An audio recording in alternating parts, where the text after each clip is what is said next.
Welcome to the fourth in our six-part video series on the Stewardship of Treasure campaign here at Our Lady of Lourdes. We've made great progress since last week. I'm excited to tell you that we are at 55% of our goal. As of yesterday, we had $357,000 pledged toward our $648,000 goal. We're making great progress, and for those of you who have pledged, we're just beyond grateful to you. I was thinking on my way into work this morning how much we've done just in the week since I last aired a video. We've had 2 funerals, a widows and widowers breakfast for almost 75 people. We celebrated All Saints and All Souls. And I know Rebecca and the Faith Formation team are busy preparing for a great Advent Festival opportunity for all of you and all of our kids here in the parish. All of these things are made possible through your contributions, through your gift of treasure. And we just cannot thank you enough. If you haven't made your pledge yet, we do ask you to pray about that. We understand some of you are not in a position to give, and we respect that wholeheartedly. In that case, we ask you to pray for us in this campaign and for those who can give and their ability to share their treasure with us. Today, I'm excited to bring you 2 amazing parishioners, and I love their stories. I love hearing their stories, and I love hearing what they have to say and how they inspire us to give. Today, we'll be hearing from Don Mattis and Pat DeZormo. Thank you so much for the opportunity to share these exciting results with you today, and I look forward to seeing you again next week. Hello, my name's Don Mattis, and I would like to tell you about my story and my journey to stewardship. My wife and I, Donna, were married, and we were married about 2 years, and we were members of St. James Parish in Vancouver. And in the fall or late summer of 1960, they began a new series of giving program, and it was called tithing. And it was based on the Old Testament of tithing and giving back to God 10% of the first fruits. Well, I gotta admit I was resistant. And my wife wasn't too sure either, because we were just starting out our married life and money was not a lot available. So I got a good offer of a job in a little town south of Fresno, and we adopted a home parish called St. Patrick's down there. And we moved down there in February, March. And in the late summer of that year, they introduced a new program called tithing. And it was a 4 or 5 week lesson and talk about the importance of tithing.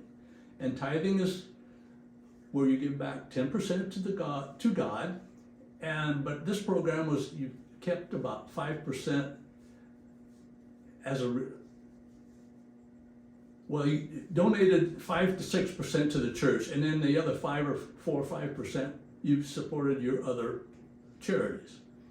So I was still a little bit skeptical, and my wife was saying that, well, we should consider it. Well, then in October of that year, I had to go to Oklahoma City for electronic systems training, and that was started in October and ended about the 1st of February. Well, November came, and would you like to guess what program they began at the parish we attended, who happened to be St. James the Greater? And when the last talk was done, my wife leaned over to me and she said, "You know, honey, I think the Lord's trying to tell you something." And I leaned back and I said, "I think you're right." So we went back to our home parish in Lemoore, California, at St. Patrick's, and began our journey toward stewardship. Later on, after Vatican II, the name changed to Stewardship, but since then, we have always managed to try to give a fair share of 5% at least to the church. And this has not been easy, not in the beginning, but it's like any habit. Once you finally, it becomes a habit, it becomes really easy to do. It did for us, so I hope it will for you too. My sister gave me a little word of advice the other day. She said, a lot of people say to give until it hurts. Well, her take was, no, give until you feel good. Thank you. Giving has been a huge part of my life. Growing up as the oldest of 7 children, on Saturday night we'd get our stuff ready to go to Mass, and we would fill out our budgets, and that's what we called our weekly envelopes. They were budgets, and my dad would put money in his budget, and then all of us kids would put our nickels or dimes or whatever, because we had a children's budget. And it was very important that that was a big responsibility, and it wasn't money that he gave us, it was money that we earned, so we were giving of ourselves. So giving has been a very big part of my life. And then growing up and becoming part of this church back in '79, after moving across the country, my family grew because I have a church family. And for a long time I filled up the pews and didn't do much of anything. And then I decided that in order to meet people and do things, I needed to become part of it. So I started greeting and I started reading, and then music ministry is my passion. I'm singing all the time.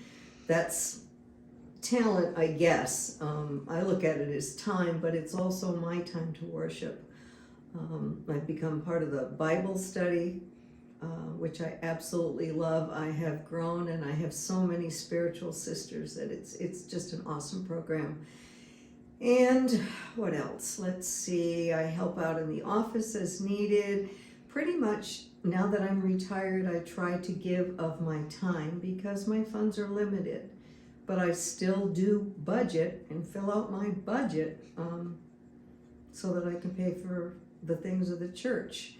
And I think it's funny that we called it a budget, and I think it should go back to being a budget, because if times are tough and you have a bad month, you don't say, well, I'm only going to give this much to the electric company. No, you pay the whole bill regardless. That should be with the church too. And it can be as simple as giving up coffee and tea out once a week, or maybe a lunch, or whatever you would put aside for that. But if you put it in a budget, so to speak, and you give every month, I think you give back to God what God deserves, because we'd have nothing without God. So as I've gotten into retirement now, I don't have as much treasure as I used to have, but I try to make up for it in my time and my talent. So I substitute teach, which I love to do, and I'm helping out the church by doing that. I go to all the programs that I can. And I think that for me, it's really important that we keep this church going, that the future is now. We need to start enriching with programs and special things. And to do that, unfortunately, you need money. Not only money to keep the church warm and the lights on, but you need money to do things, to grow spiritually, to engage people, to invite people in. And so I think it's really important that people give their treasure, but also their time and their talent. And there's so many things and so many ways to get involved. And I have been so blessed with all the people that I have met and gotten to know. So I have a spiritual sisterhood. I have a family in Our Lady of Lourdes, and I want to keep that going for years and years. And the way to do that is through our treasure, our time, and our talent. So please prayerfully consider, there's no amount that's too small. There's no little bit of time that's too small. Whatever you can give, and I think what you'll find is that the more you do, the more you enjoy it and the more you want to do. So please prayerfully consider and help this church grow. Thank you.